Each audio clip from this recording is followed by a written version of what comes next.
You're listening to a Cult Talk Network podcast.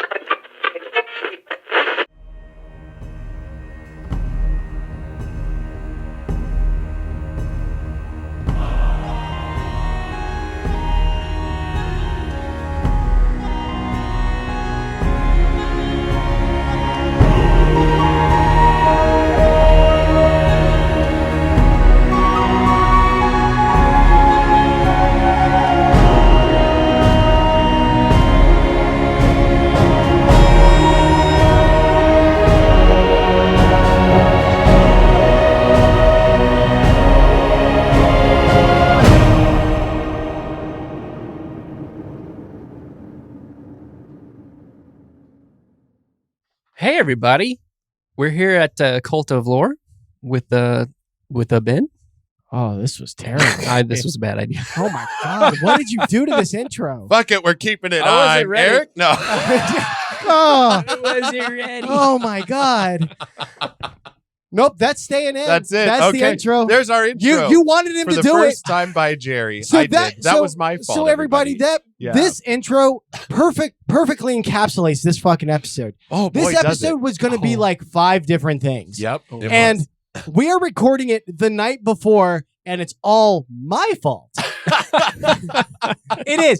It is 100% my fault because I was like, all right, we're back to our regularly scheduled program. So that means Primarch, and spoiler alert, little hint in the preview, the next Primarch we're covering is going to be Angron.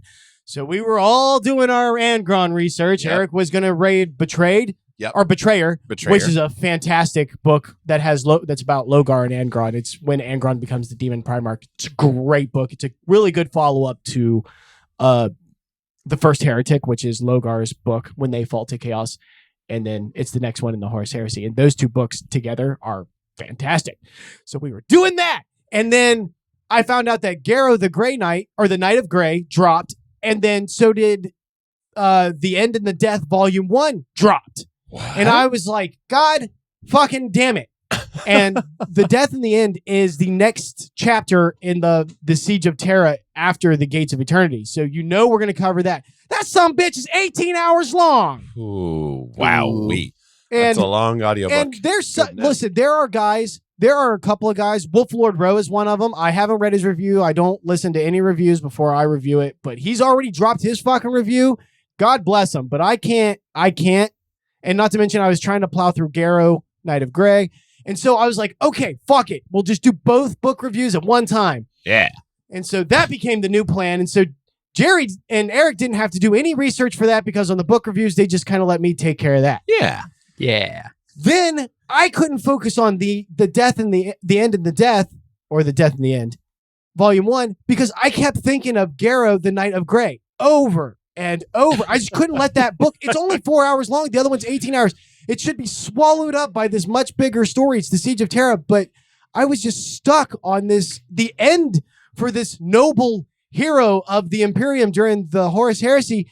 And I was like, guys, I want to do this book by itself, but I'm not going to be able to keep it onto the rails, as you guys can already tell. So you guys need to do some Garro research so you guys can at least keep up. This will not take the place of Garro getting his own episode. Yeah, there will be a Garro episode. So we're going to do our best to keep Ben on track. Right. And We'll see. So never say never, right? They can always do stories within the scope of his story, but Garro will probably only have a single episode because now that his story is over, and yes, spoilers alert, it is over. There is no way to bring him back in the Horus Heresy timeline, and there's a way to do it later, but to do it, you would have to be implying some things, and we'll get to that. Ah, okay. But so his story is officially over, so we can cover it from beginning to end in a single episode. And he will be taking the slot of a Primarch because, God damn it, he's worth it. Yeah, right on. All Yeah. right. So All right. this episode was chaos, getting to and making up, so it only makes sense that our intro was chaotic as well. Thanks, Jerry. You're welcome. I'm on brand today. You are on brand. Well done, Jerry. That was great. Everyone give him a round of applause in the comments. So with that, Thank you. welcome back to another episode of Cult of Lore. I'm Ben. I'm Eric. And I'm Jerry. And this is going to be our first hybrid book-ish review, of Garro, Knight of Grey. Right. So Who is, well, first let's get the technicalities out of the way. Okay. Who wrote what and did what for the book itself. Yes. I will get that up All momentarily. right. So, Garro, Knight of Grey was written by James Swallow and narrated by Toby Longworth. Now, these two gentlemen cover most of Garro's stories. They're the Okay. primary writer and primary narrator, if you do the audiobooks, of Garro. They even did the Garro Legion of One short story, which is an audio drama. I highly recommend it. It's them they go to Istvan 3, where the traders cleaned house, right? Okay. And they find a single survivor there who is an Astartes named Garviel Loken. He's a son of Horus. He joins Garro in the Knight Errants, which we'll get into all this if that doesn't make any sense. But he has completely lost his mind and goes by the name of Cerberus Ooh. on Istvan 3. Cerberus. Okay. And- I wonder why. And it's a phenomenal, but they even did that audio drama, and it's a phenomenal, it's 1 hour, so is it worth the money? Yeah, probably. Yeah. I think so. Audio dramas are so cool. Yeah, You can do a lot with those. You can. Yeah. If you're a fan of Garviel Loken, you have to have it because it's, you follow the Sons of Horus and then he dies and then you find out that he's actually still alive on Istvan 3. So okay. and then he joins the Knights Errant and the Grey Knight kind of storyline from there on till the end of the Horus Heresy. So if you're a fan of Garviel Loken, you absolutely have to have Legion of One. But so these two fellas, it's fitting that they finished the final book. It seems like they did all of the primary heavy lifting. Now, of course, Garro shows up in books that aren't his, so they didn't do that, obviously. Did they do Flight of the Eisenstein? That's all the way back there for me. There it is.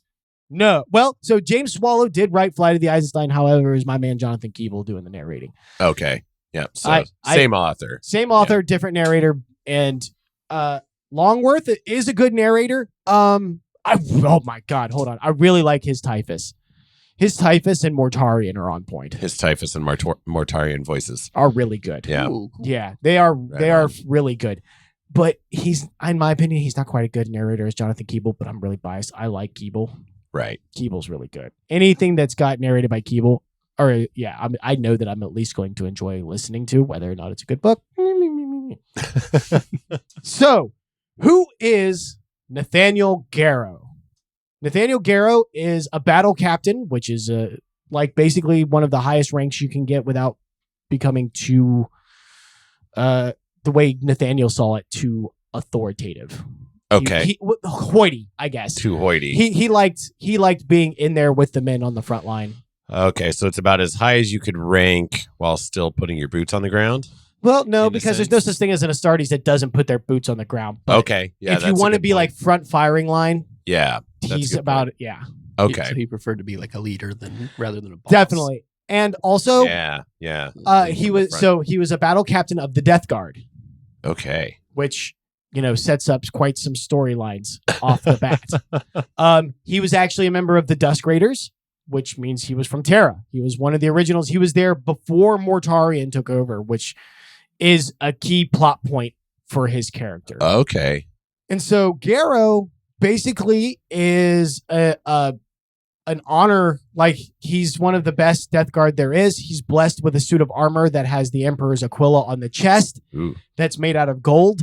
And then it also has it over the back of his head that I believe is what they refer to as an iron halo. It provides like extra force field resistance.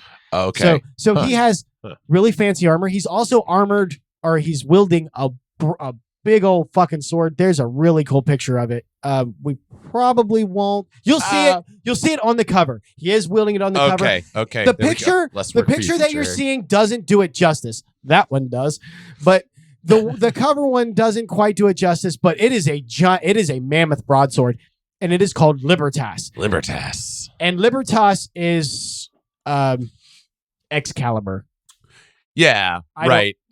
Yeah. Of Arthurian legend. Yeah, it is. It like the Excalibur 2, right? Like it's not necessarily supposed to be based on it, but like in some way made from it or something like that. So I don't know. perhaps, I saw a thing that it's not unprecedented that something from that far back would make it this far. Well, Because they have the Rosetta Stone, right?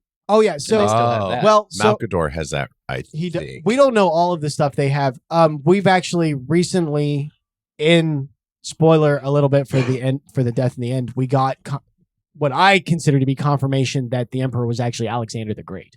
Oh, that's pretty cool. That is cool. So Oh. so he would be able to access these objects. So if it was out there, you guys will have to let me know. I haven't seen that, but if it is that Libertas is basically made out of the bones or whatever of Excalibur. I would 100% believe that. Because I heard an argument for like how the name could have evolved from the word Caliburn, which was another word for Excalibur. And Sure. Caliburn, Libertas, perhaps. So in the weird way that language evolves, perhaps there's an argument to be made there. So Yeah. from the ones that I've read, and guys, this is the kind of knowledge that I'm coming from. I have read Flight of the Eisenstein, obviously.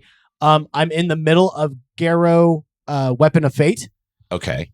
and I have done obviously Legion, and then of course Garro, Knight of Grey. So that's the knowledge that I'm drawing from. And then of course he showed up in some other stories. I'm trying to remember. He showed up in a few of the Horus Heresy books as a side character. I've read those.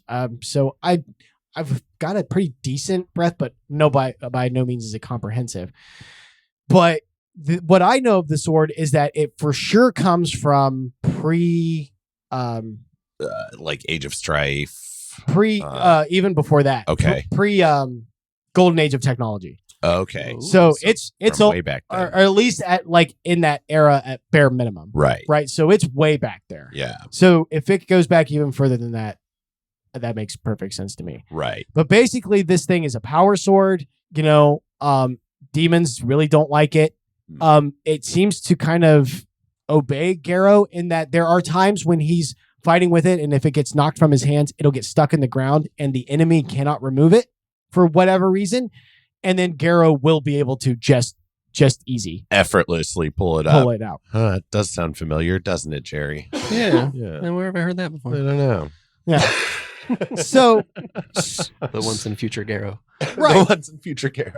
So Garro, I mean, for him to have these objects on him, the armor and then the sword, before Mortarion even shows up. So this is when he would have been serving right under the Emperor. Ooh. And so it's very likely that these objects would have been awarded to him by the Emperor. Now, that doesn't mean that he would have met the Emperor. I don't think he ever makes any references to have meeting him directly. Okay. But it's very likely that whatever honors he got were heard of by the Emperor, and the Emperor decided to give him these things. Yeah. Which is super, super awesome. Yeah.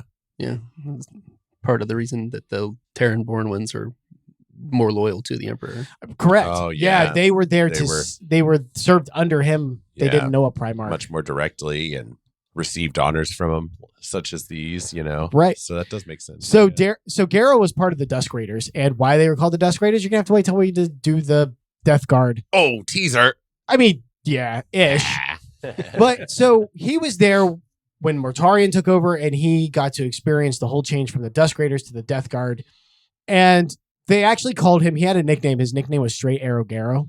Straight Arrow Garro. Straight Arrow Garro. What a square. Yeah, basically, he had a very Bowing out strict. the rules. Yep, he would break no rules. He had a very strict code of ethics and honor that he wouldn't break. And every time he would pledge an oath, whether it was to his Primarch or to Malkador, he would always say, yes, I will do it in the Emperor's name. Mm. Even when it would be like Mortarion would be like, do you pledge yourself to the Death Guard? He'd be like, yes, I pledge myself to the Death Guard in the Emperor's name. Oh, Just making it real clear Yes, Yeah. where his loyalties always. lie. yeah. And this again is a defining trait of Garro. And so he was one of the few that turned down Mortarion when they turned traitor. Yeah. And he, in a group of 17, don't quote me on that, 17 other Death Guard, and of course a large segment of humans, just regular humans, fled Isfahan 3 on the ship the Eisenstein, which gave us the fantastic book, The Flight of the Eisenstein. Yeah, which I can't wait to read that. I've heard nothing but good things about Yeah. that book. It sounds amazing. Yes. So yes. that's where Garro encounters another key player in this story of the book we're reviewing, Euphrates Keeler. Now, Euphrates Keeler was a remembrancer. She was a photographer, I think. You know, they call it a pictograph, and they say like stuff like her artist's eye. But by the time you meet her, that kind of shit has been evaporated, right? Because he more or less meets her right at Isfan 3, right before everything goes to shit. So he's fleeing with her. Now, Euphrates Keeler is the first Imperial saint ever. Oh, okay. She she's one of the first believers that followed the Lectitio de Nivitatis, the holy book written by Logar. Oh, okay. That was some good high Gothic there. Well done. Now, I stumbled over that, but it's close. I wish there was a low Gothic name for it, but there ain't. It's too holy. Thank you, Too holy for that. Inquisition. Hey, I can say that. I can talk about my people. But anyway, she followed that, and she believed that the Emperor was a god, and I believe she was the first person to repel a demon using the Imperial faith. Okay, and Is that what earned her sainthood? that's what my question was going to be. Yeah. I think so. Well, that, and she wasn't a psyker ever. Right. And then she got visions of the Emperor and was able to do other things, including healing and performing other like miracles, like she could raise morale and things like that. Oh, okay. Okay. So, and she never ever took the name Saint. This was always something that other people called her that she was really uncomfortable with. As it should be for any real saint, I feel. Right. That should be something that other people call you. Yeah, So- I'm not here for the glory. I'm Right. here to help people. Here to So help. I can't Yeah. remember if it was Garro that had the dream or whether it was Euphrates Keeler that had the dream, but one of them had the dream that Garro's destiny was to protect her. Ah, okay. And so He has been appointed to protect the saint. the saint. Hmm. And so he gets Very nice we're going thinking. to fast forward through everything. He was the first key plot point. He was the first Astartes to deliver warning of Horus's betrayal. He did it to Rogel Dorn. Rogel Dorn just about beat him to death for it, but he survived. Poor guy.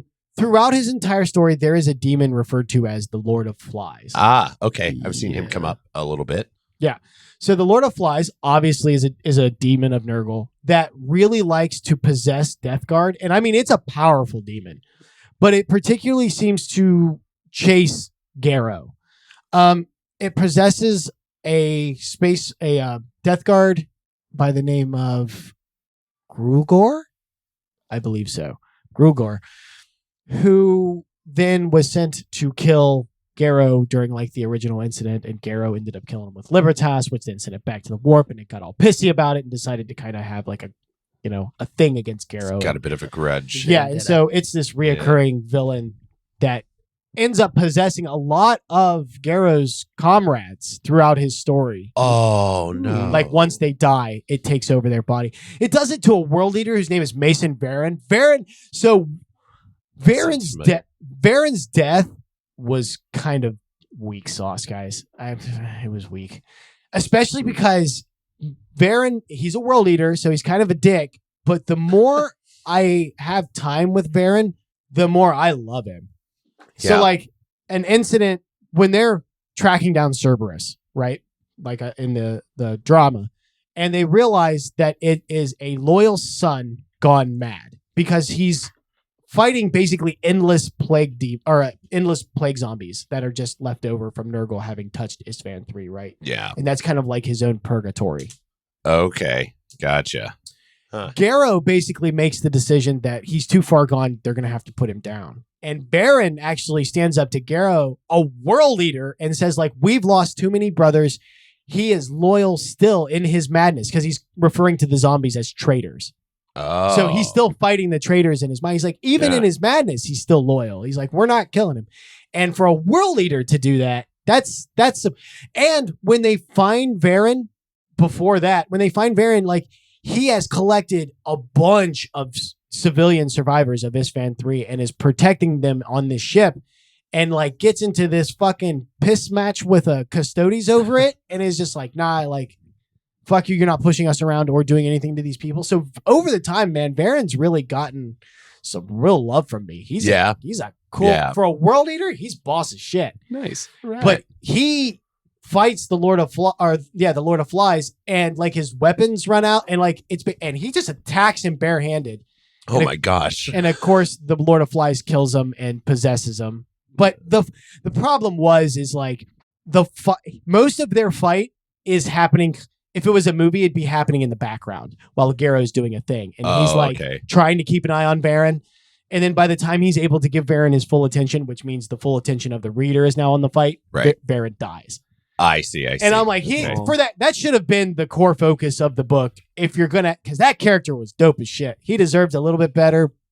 But anyway, the Lord of Flies possesses all these really good men that he's seen. Oh, that's tragic. Which I'm sure is also the intent. It is. Demoralize. So Garro basically has no legion. So he signs on with Malcador the Sigillite to become what is basically the proto Grey Knight.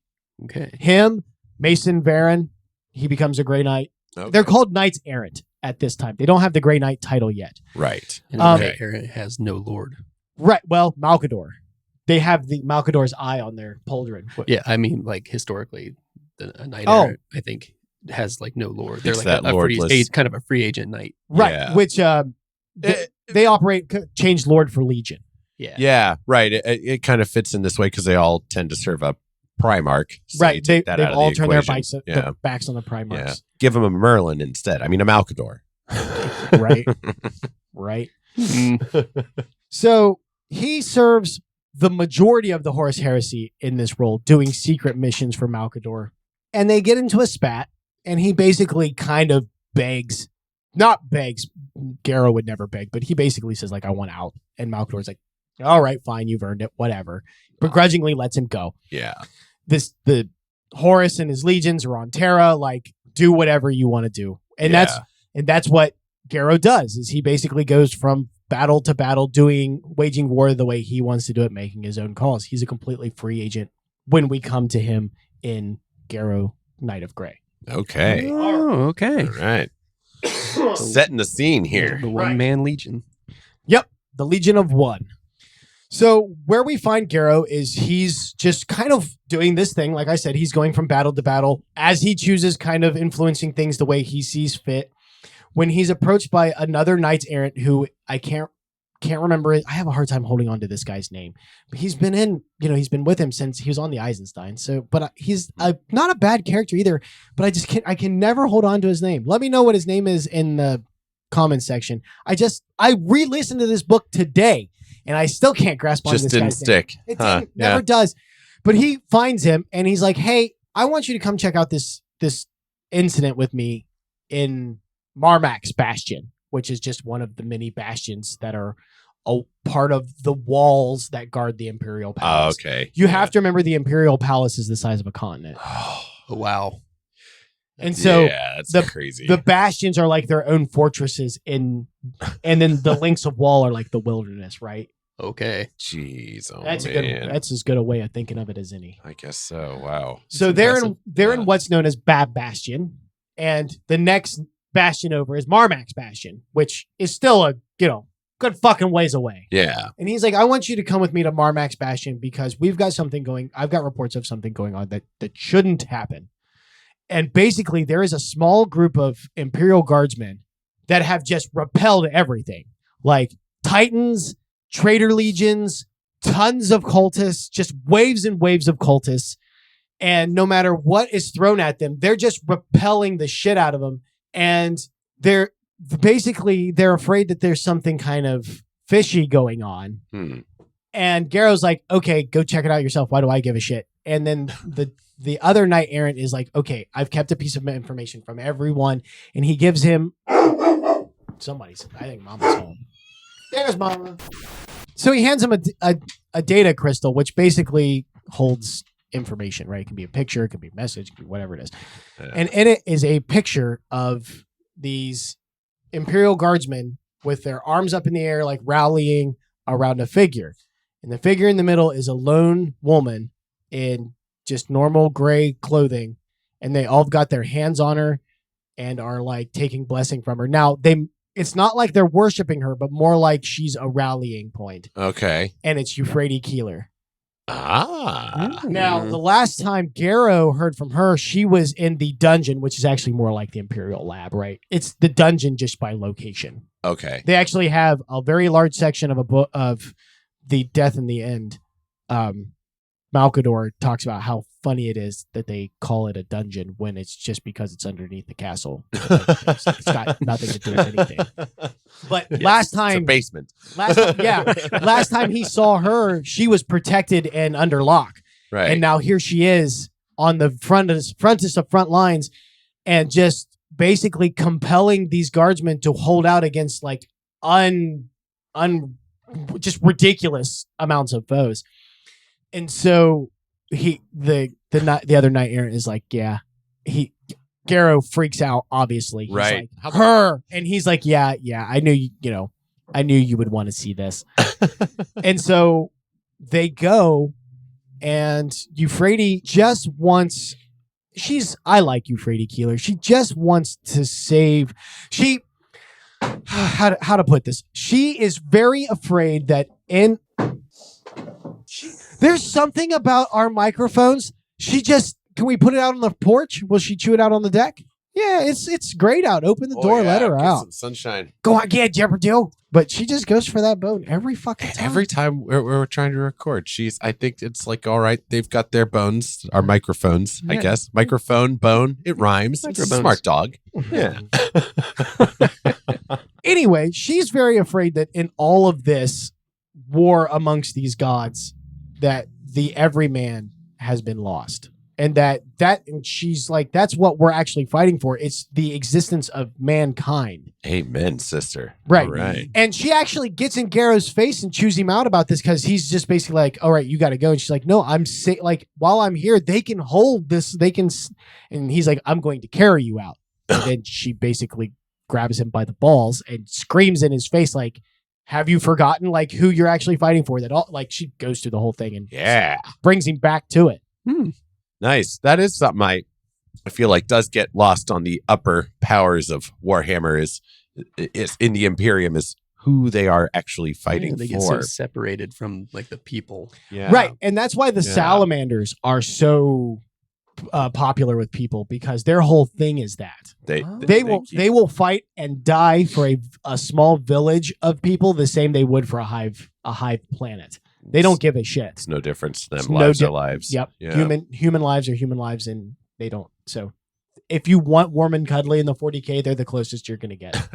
I feel like I might like them. You probably would. You probably will. I think I will too. When I don't know much about them yet, except from Ben. But and for those who know, Vulcan lives. Stomp, stomp. We'll find out, Jerry. Oh no. But the grim dark.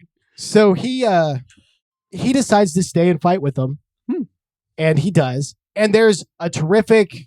It then takes a turn and gives us so the book's only 4 hours long, and I told Eric when I finished it, I was like, my only complaint is that it's too short. But the more I think about it, the more I'm like, no, because then they might have put in like somebody else's side story in it that didn't need to be in it. Would have been distracting. Rather than giving us more Garro and other things, I think we would have just gotten more something else, which we didn't need. More of other characters like they do in other books and stuff like more that. John Grammaticus. Yay. More John Grammaticus. Can we have motherfucker? How do you feel about John Grammaticus? I hate him because his storyline involves time travel. That's why. That's why I hate it. And he's no Doc and Marty. No. No way. No. I do not want a storyline based on time travel in 40K. I hate it. I hate it in anything. It's not just a 40K thing. I don't like it in except Back to the Future. Well, Back to the Future, that is the entire point. Right. Yeah. I just wanted to clarify that. Listen, everybody acknowledges two things about Back to the Future. One, it is the only time travel movies that work, and B, time travel probably wouldn't work like that. Right. Anyway. The book then gives us a fairly large amount of Typhon, now Typhus, and Mortarion.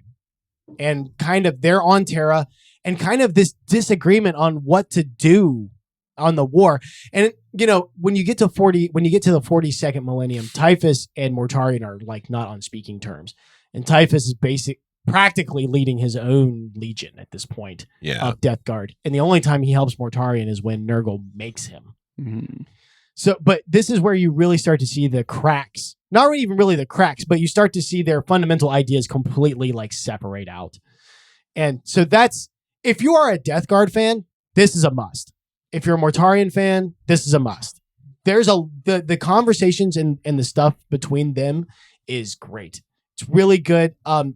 Again, the narrator, if you guys do Audible, the narrator does a really good Typhus and Mortarion. Right. And I still, you know what? I think I side with Typhus on this one. You side with Typhus? Yeah, I think when it comes to the Death Guard, I actually side with Typhus over Mortarion. Right. Okay. Mortarion is way too emotional. Yeah. Yeah. But basically, the core of the whole kind of interaction between Typhus and Mortarion is to get the readers up to speed on what the Death Guard have been doing on Terra, and then to give you their perspective on what's going on at Marmad Bastion, right? Uh-huh. They're like, why the fuck are these people being able to withstand all this? Mortarion's like, hey, what the hell's going on? And that's when they actually become aware that Keeler is there. Now, they don't know who she is. They don't really give a shit. But what they do know is she's wielding a lot of power. Yeah. And so Mortarion's like, suit up, guys. We're actually going to take her prisoner and offer her to Nurgle as an offering. Ah. And so he's getting ready to lead a full-scale invasion to Marmax Bastion. Wow. Okay. You know what? That woman is a pretty major battery. Let's go get it. Yeah, exactly. Yes. Yeah. Give it to the grandfather. So Typhus, Mortarion, and the entire Death Guard Legion are heading towards Marmax Bastion. Oh, God. Okay. Including Titans. Oh. Okay. Side note, just another, because I'm also doing the death and the end at the same time. Yeah. Kind of. It opens up with the fact that that the Traitor Legions are now crucifying Titans. What? I'm sorry. I thought I heard you say crucifying Titans. You did. Jerry, and they're just like, how? I don't know, because it's just like, it's almost a throwaway line, but they're talking about like, so by the time you get to the end and the death, like, Terra is a wasteland, right? They've gotten it down to basically the smallest of the small. And they're talking about how like all the walls are in ruin and stuff, and they're like, amongst the ruins and crucified Titans. I'm like, excuse fucking me, what? The what now? I'm like, the building size robots, they're just stringing them up on walls now, huh? Okay. Huh. It's been a while since Warhammer has just kind of like given me a major what the fuck. This is a major what the fuck. How do you fucking crucify a Titan? The logistics would just be right. The logistics alone. Would you? I don't know what how. What would you use? I don't know how, but I do know who. Who? That's word bearers all day long. That's Lorgar. That's word bearers. You're right. All day long and twice on Sunday. Boy, if he could crucify a Titan, he would. Yep. You're absolutely right. That is the word bearers. My God. And that's just a sentence that is said in this book. Yeah, as you're just going through. You can't do that to us, Black Library. We need more. At least a paragraph. Give me some details here. Yeah. Are they crucified on the wall? Unknown. Yeah. God damn. Just in the ruins. Okay. Jesus. This is not the last of that topic. We're going to come back to that. But anyway. We'll cross that when we get there. That's a good one. Boy, I hope that doesn't get it crucified. Fuck, that's on recording. Yeah. Hit the nail on the head with that one, didn't you? Oh. You ever get bored here? Because it's a board on the cross. Forgive them, for they know not what they do. It's another one. Oh, God. Oh, God. Right. Oh, boy. Get us out of here. Okay. That one wasn't a pun. Let's go. Right. So Garro, they become very aware, or Garro becomes very aware that the Death Guard are coming, and in very large amounts. And he's like, listen, you guys have done great here. There is absolutely no way we can withstand this. Right. Mm-hmm. And so he's like, he makes the decision to stay behind himself. And he's going to distract the entire Legion to give Keeler, because he knows they're coming for Keeler. Right. And so does Keeler. Yeah. Because the power she's shown, the ability to draw on forces and They're stuff. like, yeah, this is some attention grabbing shit. what do you know? They've dedicated the entirety of their forces over here to. Yeah. Come and get you. Okay. And they, both of the knights errant, Garro and the other guy, they're both Death Guard, so they kind of can feel that Mortarion is there. Okay. When your Primarch is around, Gotcha. Okay. And so they're like, he's here. He's coming. And so Garro goes and stands on the Marmax Bastion by himself. And it's literally all of the Death Guard, the entire Legion is just standing down below him. And there's just a long moment where it's just him standing there.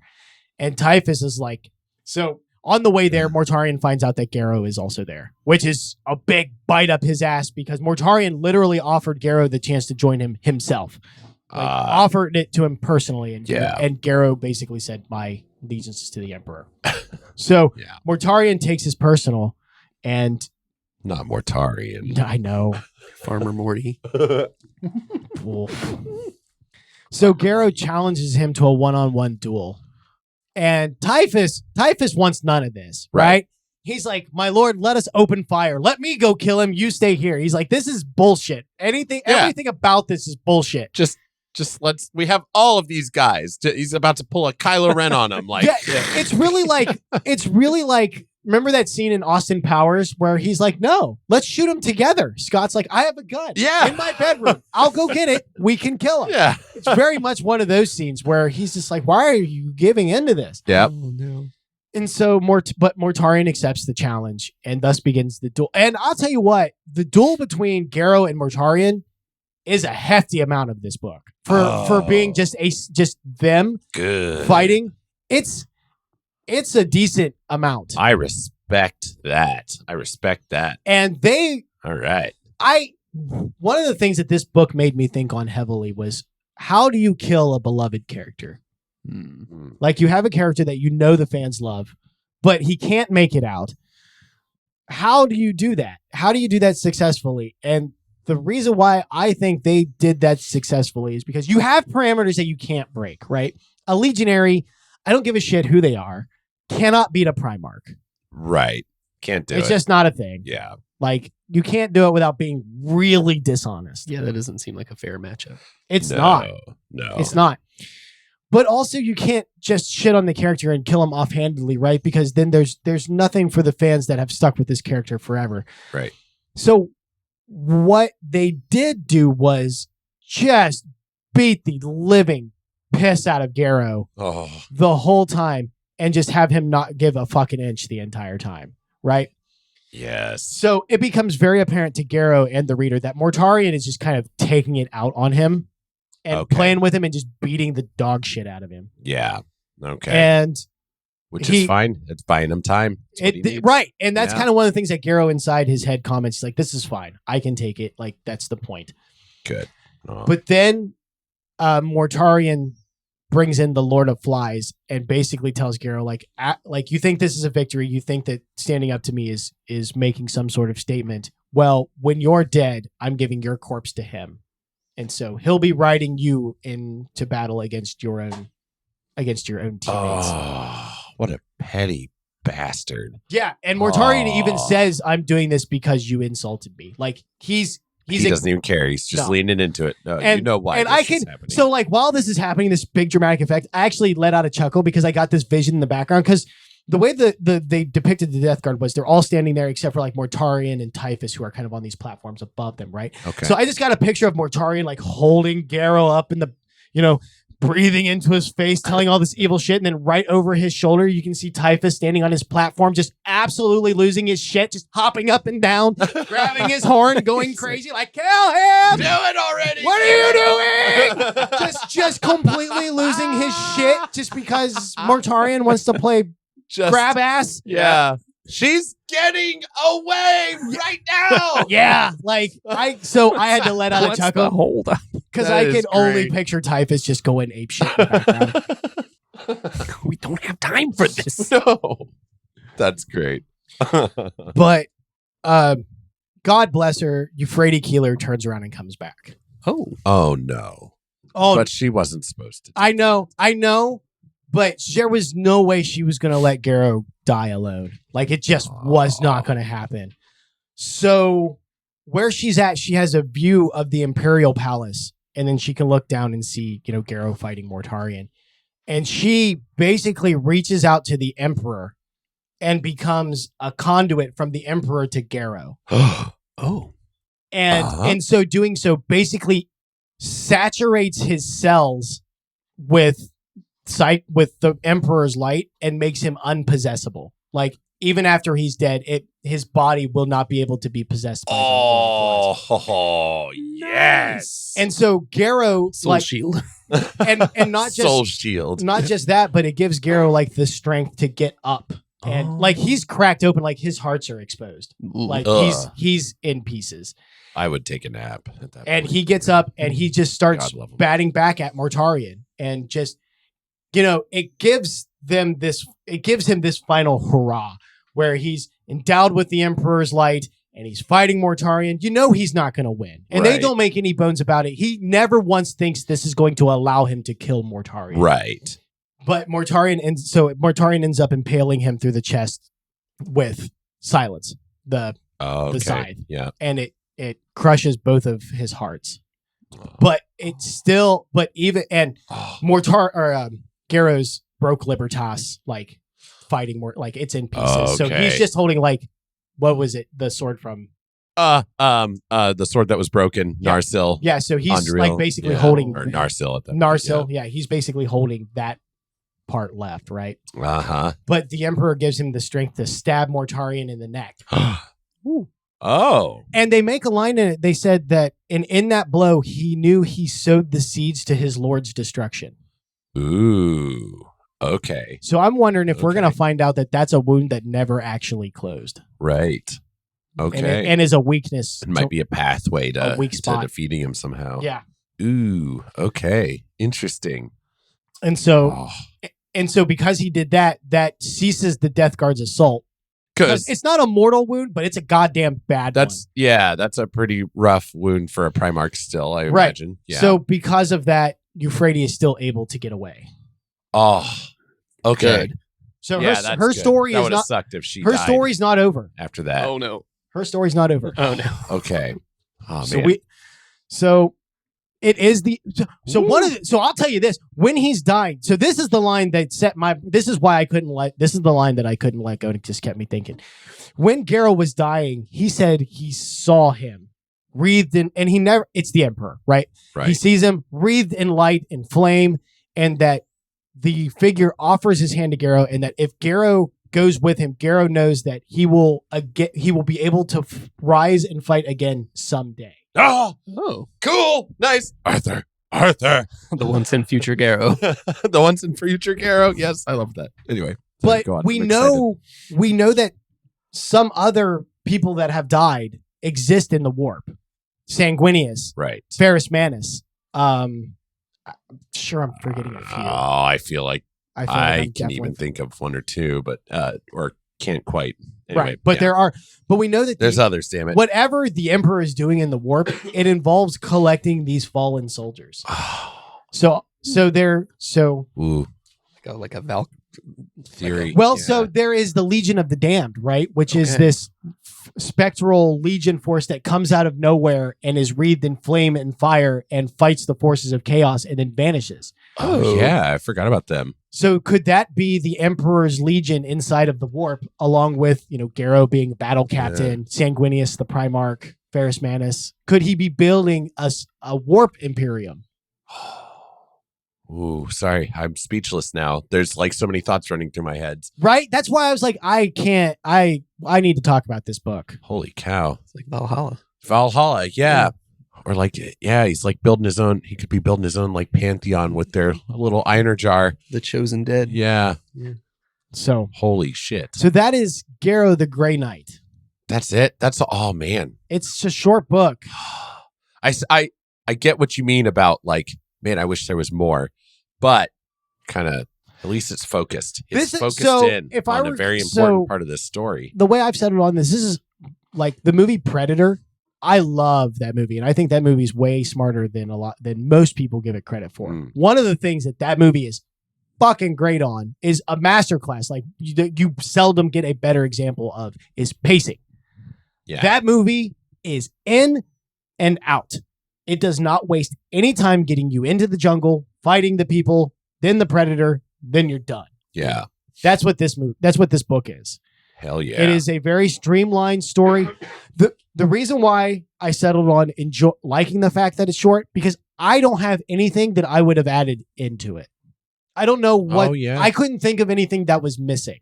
Right. Now, once I finish, what is kind of the final book that I have left, Garro, the Weapon of Fate. Right. Maybe I'll have something, but as it currently stands, I couldn't think of anything that I felt cheated on.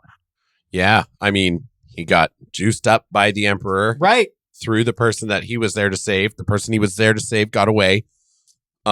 He got to face off against Mortarion. Yep. He got to counter Mortarion's fuck you and give him one more fuck you. Yep. So that's always great. The readers got a really good amount of Mortarion and Typhus. It's always good to have I love getting good heapings of the villains too. Oh yeah. So there was a lot of they're that. Juicy ones. Yep. They're good villains. Keeler, she gets the spotlight a lot. She sets Garro's record straight. Yeah. Yeah. Reminding him what the fight is all about. And then at the end, she becomes the conduit for him being able to at least. Yeah. And she gets to carry on. So we'll get to see the results from his sacrifice. Right. How that plays Hopefully out. Everything that happens for her from then on is going to be a result of this book. And so I have to say this wasn't my favorite book just because it was a little too short for that. Right. But this was the most satisfying read that I've had thus far. And I've done 30, I think I'm at 31 right now. 31 books. Of course, some of them are they go from an hour long all the way up to I think the longest one that I've done is 20 hours maybe. Yeah. So they're varying degrees. But out of all the stories I've done, this is the most satisfying. This was great. Yeah, it sounds like it had a lot of good stuff in a small package. It did. Yeah. It did. I couldn't recommend it well enough. And I saw today that Luton actually thinks that this was, Luton's probably, I think he's the number one YouTuber. Boy, if he's not number one, he's up Warhammer. there. Yeah. But he had the same opinion. So it's always cool when you get to see somebody whose opinions you align on. It's a side of taste. Yeah. I'm choosing to take. Although Luton, man, I don't agree with all of your takes on the Emperor, sir. I think you a little bit of a pessimist. But when it comes to this book, you are absolutely right. This was phenomenal. I couldn't recommend it enough. I was just telling the guys before we started recording that if I were going to recommend 3 stories to follow one character. Now, I haven't done fucking Eisenhorn, and I know that's considered to be or Eisenstein. No, Eisenhorn. Oh, Eisenhorn is an Inquisitor, and he had a trilogy of books that are considered to be required reading. I haven't done them yet. I'm getting there, but he's the one. His trilogy is the one that everybody basically says that's what you would do. Me personally, I'm halfway through Weapon of Fate, but I think I've got a handle on it enough. Yeah. I would recommend Flight of the Eisenstein, Weapon of Fate, and then I would go into Night of Grey. All right. Garro is a fantastic character that grapples with the themes of a legionary and faith. Because he is one of the followers. He ends up having the faith of the Emperor being a god. Okay. Right. And a lot of the other legionaries find out, but with the Horus Heresy going on, they just kind of make fun of him for it in their own way, but they don't really give a shit anymore. Yeah. They're like, who cares at this point? Right. But especially Flight of the Eisenstein. By the end of, spoiler alert for Flight of the Eisenstein, he's a believer. But that whole book is him struggling with the idea of faith, because legionaries, Astartes they don't know what faith is. Right. Yeah. They have no foundational background in it. So for him, it's a completely alien concept that he has to work out. And it was done really well in that book. And then to follow him on. That gives me chills just thinking about, because that's a hell of a character arc. It is. To start him out that way and then to end with him literally being bathed in the light of faith. Yeah. Oh, no. And going out that way is that's how you complete a fucking character arc, baby. Hell yeah. It was. Okay. It was great. Cool. It was so good. I'll be following that 3-book journey again. It was worth it. Sounds like a hoot. Yeah. Yeah. I rambled a lot. I want to hear some of your guys' thoughts. Yeah, definitely let us know. That was a pretty good. No, I'm talking to you two, dickheads. Us. Us. Oh, I thought we were leave comments. Well, that too, but also I've done a lot of talking. You sure have. And I asked you guys to do some research so you can comment, and then I didn't let you. Oh, well. I felt like a little kid, like sitting on the end of the bed. I know, me to too. I became enthralled as we went. Just kicking my legs back and forth. But you guys are on this Arthurian kick. See, I don't know a whole lot about the Arthurian legend. I know the basics, of course, and I know kind of some of the speculations of where he came from. Right. But the rising again, I would have never have made that connection. Yeah, no. that is something when Arthur, died or pseudo died at the end of his story. He was, brought away to Avalon and he's the one he will be brought back. He will come again. So, yeah, there's also like Morgan Le Fay in that story. Yes. Which could be more Keeler. Oh, yeah. Keeler? Maybe. I don't remember exactly how Morgan Le Fay was in there, but she was a magic woman. Yeah. Yeah, that's true. He was tied to a magic woman in there. And Mortarion. No, wait. I'm sorry. Arthur, his last duel was with a character named Mordred. Oh, yeah. And that's a little Mortarion. Yeah, I wonder if that was a deliberate choice. A lot of crossover here. Yeah. So I thought that was cool. Like when I realized that's how he goes out, it's like, oh, cool. Mm-hmm. Right. Yeah. I couldn't find any connections to his actual name and Arthur. So I don't know that there's 100%, which is fine. There doesn't need to be. My guess is it probably started off with Libertas and then just developed from there as they went. They went, because it just seems kind of a natural flow. Yeah. But it was kind of cool, like, especially with like his story arc being, he's basically going around and collecting knights. Yeah. That's what King Arthur did. Yep. The round table. True. Got the round table together. Yep. And that's kind of his story arc. He collects world eaters, night lords, anybody that, if you were part of the Traitor Legion, as long as you rebelled, you could be a knight errant. Ah, okay. Now, gotcha. So that being said, it wasn't just any ho-hum, any Tom, Dick, or Harry, right? Like Malcador is like, these are people of exceptional skill that we need to go get. But it didn't matter what your legion was from. It was just that you were loyal to the Emperor. Right. You see, and that's another thing too with Malcador kind of, helping Merlin. to direct them. Yeah, that very much is like a Merlin sort of parallel, which I kind of was applying that to the relationship between the Emperor and Malcador, but I think it fits a little better with these two. Yeah. And Garro was definitely the head of the knights. Yeah. Okay. They all listen. They didn't shots. officially have rank, but they all listened to Garro. As it is with the round table. Everyone has an equal. Yeah. Oh, I love this. Oh, I can't wait for the Garro episode to really dive, because there's some things I can't say with confidence yet, and I don't want to, But your suspicions. I have suspicions, yeah. So some of that's pretty cool. Like he has an injured leg, is that correct? Yes, he has a prosthetic leg. I think Arthur's fatal wound was to the thigh. Ooh. So I think that's one of the things I'm like not terribly confident on at the moment. I know that one of Garro's signatures was that he had a golden Aquila necklace, which was the sign of the Imperial faith. Ah, okay. Ooh. Yeah. He had scars, and he has the 2 metal dots on his head that signify his rank. I don't know anything about the eagle with Arthur. Oh, I'm not sure either. Me neither. Eagles not so much. Have been like signs of royalty before. But yeah. Sure. Well, not as far as with Arthur. It is cool that he's kind of the Arthurian knot, or seems to be the Arthurian knot. He certainly does seem to be. It makes me want to refresh myself on Arthurian stuff. Yeah. I want to go home and read some like folk tales. Yeah. I would highly encourage anybody to go get those 3 books and just enjoy them. And Garro is a special character. No kidding. He really is. It's cool so if you're in the 41st, 42nd millennium, right, the Imperial faith is a rather dark thing. Yeah. It's been twisted. The ecclesiarchy, may they rot in hell, have really kind of twisted it into a way to dominate and control mankind. Yeah. So it is very cool to see it in its kind of original form, where it gave them power and strength and could repel demons. Now it still can. If you go to the Grey Knights, Right. They're a lot more like that. Yeah. But they don't have, because of that, their personalities are kind of hard to get to know because they're like these really legendary, like if an Astartes is 1 in a million, they're like a 1 in a billion, right? So they're very rare to come across. But Garro is just a battle captain. He's not a Primarch. He's not a custodian.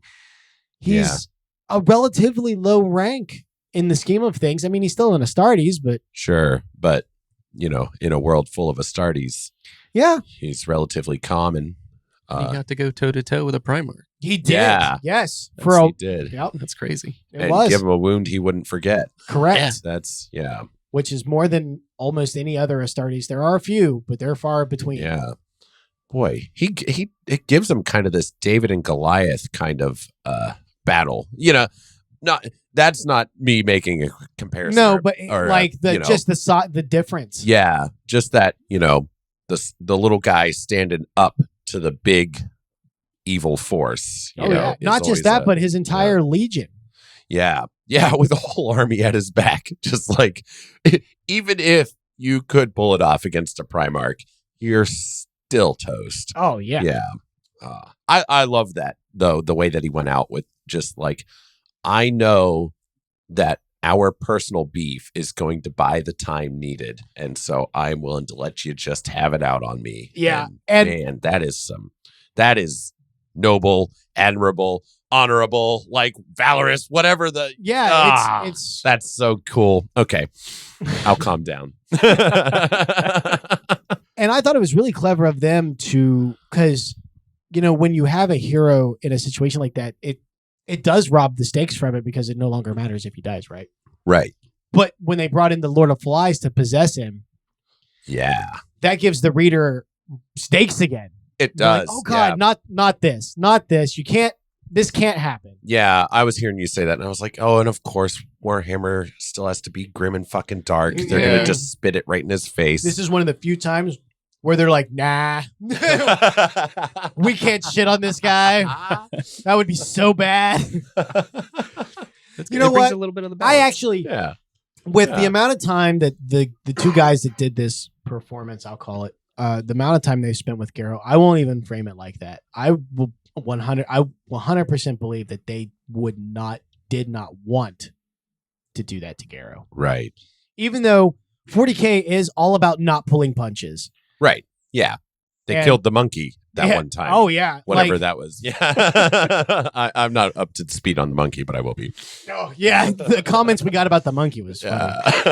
But they kill heroes all the time and they do it gruesomely. But this time, and I mean, it was still gruesome, right? Like, he had his chest cracked open, the scythe went through both of his hearts, and like he was impaled on it slowly, and then he pulled himself up the length of it. Like, it was gruesome. There was plenty of blood running all over the place, but sometimes you just have to let a hero remain a hero till the end. Yeah. And this is one of the times they chose to do that. And good on you, fellas. I couldn't be more grateful for it. It was a damn good experience. Awesome. Yeah. All right. So I think that's it. Yeah. Well, thank you for running us through it. And this was a good. This one was a pleasure. Yeah. This was an absolute pleasure. I would redo this one anytime. This was great. Yeah. It's been fun, and I didn't even read it. Yeah. I know. Yeah. I would encourage you both to check it out. Oh, I am definitely inspired to. I kind of want to run through them in order now. It's worth doing if you've got the patience for it. But if you just have the courtesy backgrounds, the Knight of Grey by itself is a good one. All right. If you just know the players, that's enough. Neat. Cool. So with that, guys, I recommend really heavily that you check it out. It was. I'll sit there and blow this thing all day long. It was fantastic. I don't have anything bad to say about it.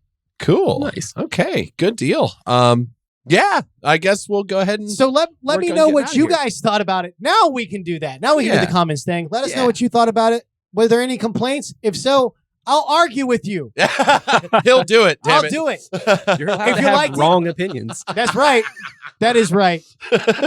On Cult of War, you are allowed to be wrong. It is okay. If you guys loved it, I'll praise it with you. Yeah. We've been getting more and more comments as we go, so we love that. Please do keep that coming, guys. We learn new things from that. Oh, thank you for reminding me. Yeah. There was a comment on our Henry Cavill podcast. Forgive me, man, if I was gonna pull your screen name up so I could shout it out. I guess you must have deleted it because you felt that it was mean. I'm assuming it said that after watching the Henry Cavill episode, he said, basically, with careful consideration, I have come to the conclusion that Ben sounds like Stan from South Park. When he ranting Ben sounds like, yeah. It was great. I lost my I was laughing so hard. We started watching clips of Stan on YouTube, and the very first one we clicked on was Stan getting angry and yelling at somebody, and I laughed so hard. Oh my God. I can't unhear it now. So if you're listening to this, please put that comment back. Yeah, you can put that back, man. That was We'll heart it. Oh, we'll yeah, absolutely. That was awesome. That was so funny. It was an eye opener. That was great. So the comments or interactions. Let me know what you thought about Garro's line about if he goes with this figure, he'll be able to fight again. Oh yeah. Let me know what you think that means, or maybe he was just delusional. I don't know. You know. Yeah. I don't know. But so let us know what you guys think. With that, follow us on all of the things. At Cult Talk Net, everywhere. Google helps a lot. You can find other Cult of Lore shows. You can find Cult Talk's Conspiracy. Yeah. Where they have all sorts of cool conspiracy stories. Of course, Cult of Campbell, where we talk about Bruce Campbell movies. That thing just will not go to sleep. No, it's just that slowly rising giant. We love it every single time. So, any reminders from you, Jerry? Yeah, just listen to us. I agree. No, that's solid. That's a solid ask. That's good advice. Yeah, right on. Yeah. So we can see that audience retention. We know when you click off, dickheads. We're here for fun. We're here for fun. Fun. Yeah. We have a lot of fun. We do. Don't we have a Cultober episode to record next? We do. We have to get going. And I have to edit this overnight and put it up. Oh, so no. Enjoy listening, everybody. Fun. So much fun. Oh, it's going to be so much fun. Hopped up on caffeine at 1 a.m. Oh, let's get out of here. Gypsy is going to be so pissed. She is. I'm going to keep her up. That's what you get for interrupting so much. All right. So with that, I'm Ben. I'm Eric. And you guys have a good night. That was mild.